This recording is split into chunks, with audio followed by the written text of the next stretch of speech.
చంద్రబాబు నాయుడు గారి ప్రభుత్వం ఒక పక్క పింఛన్లు మేము 4,000 పెంచామని గొప్పగా చెప్పుకుంటున్నారు. కానీ కొత్త పింఛన్లకు మాత్రం వాళ్ళైతే ఏం కొత్తగా నోటిఫికేషన్ ఇచ్చిందైతే ఏమీ లేదు. కానీ ఉన్న పింఛన్లు తీసేసే విధంగా వాళ్ళు చర్యలు తీసుకోవడం మాత్రం బాధాకరమైన విషయం.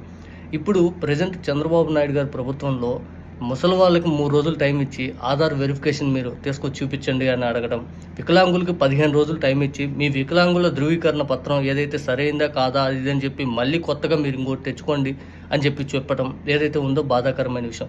ఇప్పటికే ఎంపీడీఓలు వీటిపైన వాళ్ళు ఎంపీడీఓలు ప్రతి సచివాలయంగా అయితే వాళ్ళు ఎంపీడీఓ సైన్ తోటి వాళ్ళు పత్రాలు అయితే పంపించారు. ఇప్పుడు సచివాలయాలకు ఈ పని అయితే పెట్టారు. ఇప్పుడు లేటెస్ట్గా పింఛన్లు అనేవి తొలగించే ప్రక్రియ మొదలైంది అని భావిస్తున్నారు అందరూ బయట.